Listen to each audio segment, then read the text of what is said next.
Finally, a nice 2-0 day. Let's talk some more basketball.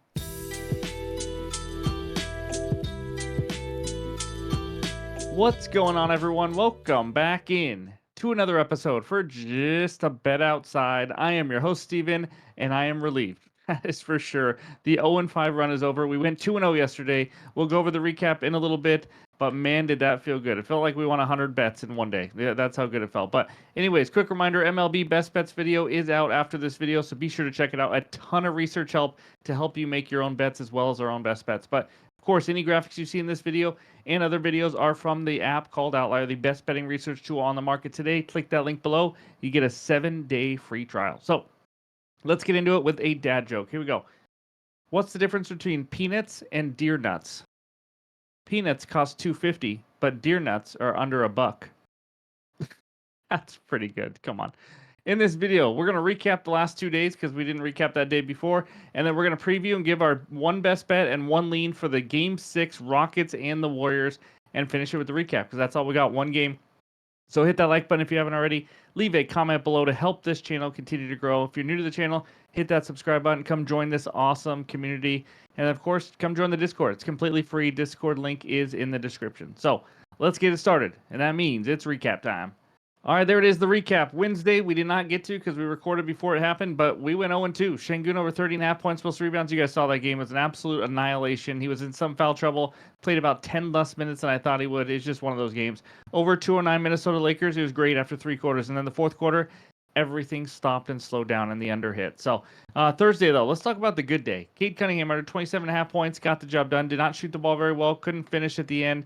I thought I had Pistons plus 1.5. They literally had 3 games this series they could have easily won. They lost all 3 of those at home. They just couldn't finish. It's a young team who did not know how to finish. But either way, the winner is him under. And then Aaron Gordon over 13.5 points.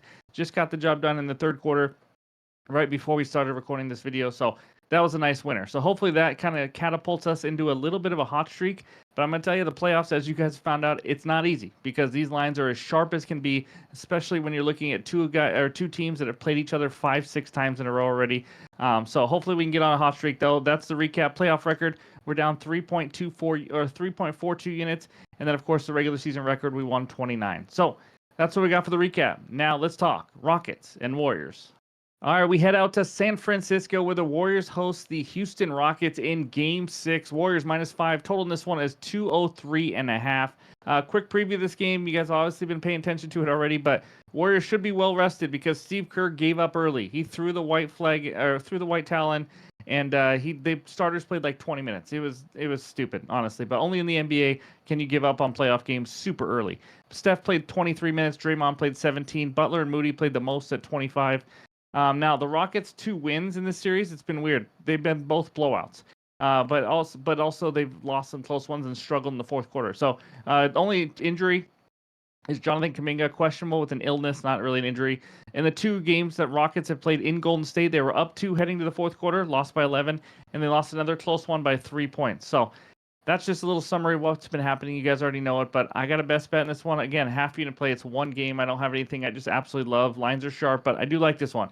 Gimme Jimmy Butler. Gimme Jimmy Butler over 20.5 points, -126 on FanDuel for a half unit. Okay, let's talk Butler. He's had a couple big games this series. So in the 4 games he's played, remember he sat out 1. He scored 25 in Game 1, got hurt in Game 2, played 3 minutes. Throwing that to the side doesn't mean anything. Missed Game 3 with an injury. Came out and scored 27 in Game 4. And then Game 5 was the absolute annihilation by the Rockets, and starters played barely any minutes. So if you just take the games he's actually played and played normal minutes, he scored 25 and 27. I think we're getting a little bit of a low number here. And then so any non-blowout or non-injury games, he's crushed this line. But Amen Thompson, we've seen him lock up Curry here and there. Obviously, Curry's had a good game as well. But he's the Rockets' best defender, and they're focused on stopping Steph Curry, and that's allowed opportunities for Jimmy Butler. On top of that, the Steph has had has an injury to his shooting hand. That's never good. Not saying it's going to affect him massively, but it's not ideal. I think they're going to make sure to get Butler involved. I think obviously Jimmy will know this, and I think he's going to come out and play hard. So 42 and 40 minutes in the normal games that he's played this series. So if we just take games where he's played 36 or more minutes, which again I fully expect him in a competitive game, to get around 40 minutes again. But with 36 plus minutes this year played, and with Steph Curry in the lineup, Butler's over this line in 7 of 8 games, averaging 26.5 points per game, as you can see by that outlier screenshot. He's a guy that can get to the free throw line. He can score from all spots. We know what Jimmy Butler can do, especially in the playoffs. I think playoff Jimmy shows up. I think this line is just a little bit too low with the minutes he's playing. So give me Butler over give me Butler over 20.5 points as my first and only best bet. But before we get out of here, let's talk one lean.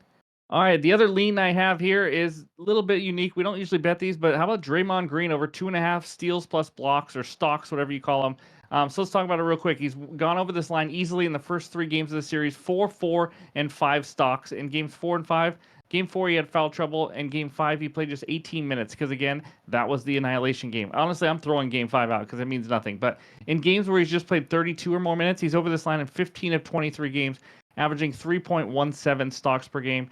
For what it's worth, Rockets are a team that has allowed the 3rd most blocks to their opponent. I don't have much more research. It's steals and blocks. I don't usually bet this. It's just something I wanted to give out to you guys for you that can get this line and also that like these. So I like Green over 2.5 steals plus blocks as a lean. Any other leans or best bets I have obviously will be in the pinned comments below on X and on Discord. But before we get out of here, let's check out that recap. All right, there it is. The one and only bet for the one and only game. Jimmy Butler over 20.5 points at minus 126 for a half unit. Again, as you see on the bottom, that's where any added plays will be. But thank you guys for watching. As always, I appreciate the support. We're almost to round 2. Got some good series coming up, but hopefully we can get some winners in this Game 6 in Golden State. So hope you guys all have a great Friday, and we'll talk to you soon.